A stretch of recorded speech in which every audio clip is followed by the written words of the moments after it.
spot as well to pull the surprise over the wily veteran. Ford Performance Ford Bronco pulls off, and modified main event time coming up. Smith, just months removed from open heart surgery, bringing him down with Hibma to his outside. We're underway for the 25-lap mod main event. Everybody does their jobs through 1 and 2. Hibma got up into the marbles and lost a bunch of ground as Gordon has moved into second. But all eyes out front. Lap number 1, Rick Smith gets the lead and leads her, and everybody completes it. So it is Rick leading the first time by. Cole Logan in the 15 and Steve Peters.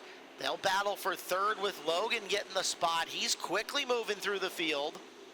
As Rory Smith in the 16 also on the move. Great look at the suspension on the modifieds, and you can see how hiked up they get when they're on throttle. Rick Smith whipping the car around, heavy on the right rear. They've got that thing way dialed in tonight. Left front not even touching the ground as they roll through 1 and 2. First time that left front touches the ground was like for 2 seconds in the middle of the corner. Pretty cool. As Smith trying to open that lead up even more. Rory Smith to the inside of Corey Gordon. He's looking for third. The 16 car working on the 21. Rory has the lane. He'll maneuver through and give it to Rory Smith, who's worked into third. Cole Logan is second. As Kevin Smith and Jeff Westergaard trying to climb through. Kevin down low takes fourth away from Gordon. So brother Kevin trying to get through this pack so he can race with brother Rick. Westergaard up and around the outside, 14th to 5th for Jeff Westergaard in 6 laps. The 66 is moving after mechanical failure in the heat race.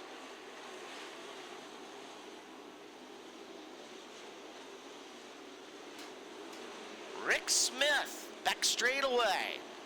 Currently enjoying 3 car lengths over Cole Logan. Logan has got a half straightaway on Rory Smith as traffic looms in the form of Dave Harmon. Rick, for the first time during this race, challenged as Logan, who's worked on Smith's crew, and is a former Rick Smith car in behind him, now pressuring the former track champion for the race lead. Smith, the all-time modified feature win leader here at Skagit Speedway, as the yellow flag flies for the first time. Yellow out.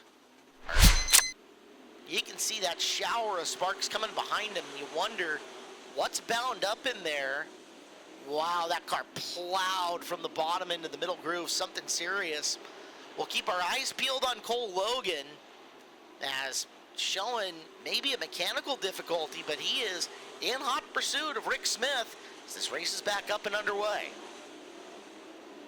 With a look inside on Smith down the back straightaway. Logan, whatever it is, doesn't seem to be bugging him too bad. At least not right now. Rick holding them off for the time being, but immense pressure is coming from Cole. I wonder if those are tie brake rotors, and that's what's causing a little bit more of that spark, because you can see every time he goes and locks up those brakes, he looks to the inside of Smith down the back straightaway. That's when you get those sparks flying. I would figure that as much as he's been on brakes tonight, that those would have seated already, and That's the sparks true. would have stopped. Yeah. Most tie brakes, will spark pretty significantly when you're first braking them in, but they don't have a super long break-in period. As Smith still taking everything Logan can dish out, and Westergaard right there. Logan now trying to run the top, gets up into the marbles, and there goes Westergaard for second. Jeff Westergaard knows how to get around Skagit Speedway as good as anyone, and he shows it there. He's working his way up, and now Cole Logan has to find a way back around the skilled veteran of Jeff Westergaard. I wonder if a little bit of that is Cole going, all right, I'm not finding anything underneath. I might need to go run my own lane in around the top here. Smith doing a brilliant job of getting through the corner with speed and then kind of squaring the corner off so nobody's getting underneath him with a big run. Here comes Westergaard. It's his turn to roll up and attack the veteran. Well, talk about runs. Watch Jeff Westergaard getting in, but watch Cole Logan on the exit of corner number 4. He got a really big run last time, and he gets right there, but yellow lights come on. Piece of debris over in turns 1 and 2. Smith gonna cut down, forces Jeff to jump on the brakes. we are back to green flag action. There's Logan into the corner. Little love tap. Everybody gets away. Holtrup trying to get underneath Gunderson as the three cars again battling for the lead. The race is on up front. Here comes Cole Logan around the top side of Skagit Speedway. He's threatening with Smith. He's got speed exiting turn number 2. What can he do with it down the back straightaway? They're going to pull even in the corner number 3. Was this the plan by Cole Logan? Go race yourself a groove up and around the outside. Logan takes the lead on lap number 17. And here comes Jeff Westergaard now. Smith going to have to get on defense once again. Westergaard looking to the inside while Cole Logan sailing around the top side of Skagit Speedway. Jeff Westergaard looking to get around, but he won't. Smith not giving up down low. He is really slamming hard, and he has picked up the pace on the bottom groove now. Knows he needs to race the car a little harder into the corners. Forcing Logan to be perfect, and Rick Smith gonna retake the lead on lap number 19. Logan got crossed up, hit a bump in turn 3. Goes right back to work now in the second spot, but Jeff Westergaard's there. Side by side for the second spot down the back straightaway. That's going to allow Smith to pull away as they enter corner number 3. If he can get any kind of breathing room, Rick Smith will take it as Jeff Westergaard working the bottom furiously on Cole Logan, and Logan goat roping the high groove in the 15, trying to bring back in Smith. 3 cars for 1 spot. We're down to 4 to go as Smith crosses the line this time. If it ain't broke, don't fix it. Cole Logan, he goes to the top side, but he's going to lose a spot to Jeff Westergaard. Kisses the wall down the front straightaway, puts his left front into the right rear of Westergaard. They keep going, and Smith pulls away. Wow, Westy just leaning on him to get through corners 1 and 2. Kicks up a piece of debris that goes up into the early grass. Westergaard down on the bottom. He's hunting Smith. He's within a car length with 3 laps left as Smith rolls down the back straightaway, and your defending track champions trying to get there. Jeff Westergaard's going to give him everything he has to make this pass. Will he have enough time? And can he catch him? Lap traffic could make it really interesting. First car, Dave Harmon. Harmon sticks to the bottom. Smith gets off the low side for about the second time this race only as he'll come into the corner, and again, just a few months after open heart surgery, Rick Smith leads this race with 1 to go. White flag flies. Jeff Westergaard on the bottom. Rick Smith there. Down the back straightaway, flying that left front completely to the bottom. Out of corner number 4, Rick Smith gets it done at Skagit Speedway. Jeff Westergaard second, Cole Logan third. How about that, race fans? What a battle that was for the top 3 spots in the modified A main tonight. But Rick Smith gets it done. I don't even know where to start because that was that fun of an A main to watch. Was it that much fun to drive? I mean, the battle between you, Westergaard, Cole Logan, really that entire race.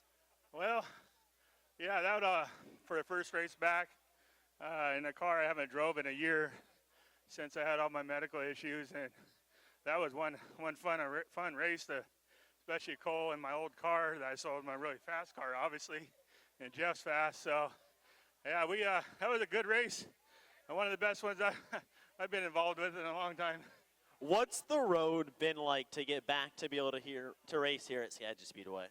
Well, last December I had a heart attack, and then I had open heart surgery like 3 months after that. So my doctor released me. He said, you're better off in a race car than you are driving down the road. And I said, what? We're going back racing. Well, you'll take that any day, won't you? Yeah. Man, that car looked like it really just worked everywhere. How key was it to get it set up to run that track? This track here was it was a tight track, really fast track, obviously. I mean, there was a top and middle. And this car's, I'm still trying to figure it out, but I think it's pretty close. Obviously, we won with it. Anyone you need to thank? Yeah, I got to thank Travis. He's been right by side, and my dad and my wife that comes out and checks on me when I'm in the shop, because a lot of time I'm in the shop by myself doing all this stuff. And then Bill Warchow that he didn't show up tonight, but we'll give him a trophy at home. Well, ladies and gentlemen, Rick Smith, give him a big round of applause. Well, Jeff Westergaard comes from 14th to 2nd. Man, you were right on the back of Rick. Anything that you could have done to try to get one position better? Finish the heat race. You know, I lost the motor earlier in the year. The motor got really loud back in Willamette, and I dropped a couple lifters and caused a bunch of motor damage to the car.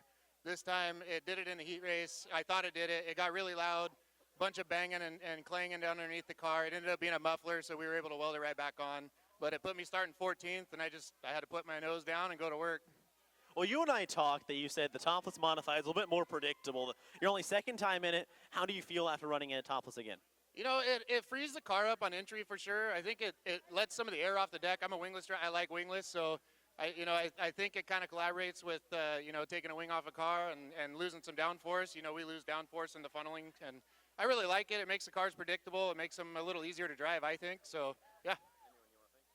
Yeah, Washington Spray Foam, Todd Anderson, T&M Anderson, my parents, my wife, my kids, Skagit Transmission, Speed Mart, Ideal Rental, Pacific Party Canopies. I think I got everybody. If I didn't, I'm sorry. I'm tired. I got to go get another race car and go race the next race. So. Well, Jeff Westergaard, second night in the modifieds. He'll run a sporty coming up next. Well, Cole Logan gave Rick Smith one heck of a run. You were running around the bottom, and all of a sudden, Caleb and I saw you move up to the top side of Skagit Speedway. It paid dividends, but why'd you do it? Well, the car was really, really loose, and I didn't realize my left rear chain broke. I'm not sure when, but the thing just freed up, so I had to move up, and that was it. In a weird way, did that almost help you? Because it looked like the speed you found around that top side just was different than what he was finding on the bottom. For sure, it was just, the only problem was it just wore me out. The car wasn't very good when that chain broke, so I was dead by the end of it. Yeah, I want to thank County Mechanical. It's his birthday this weekend. Happy birthday, Trav. Variant Excavation, Right Way Plumbing and Heating, Northwest Drywall, Jensen Septic. Oh, I'm probably forgetting a couple people, but I just want to give a big thanks to everyone that helps me out. Well, Cole Logan finishes third tonight at Skagit Speedway.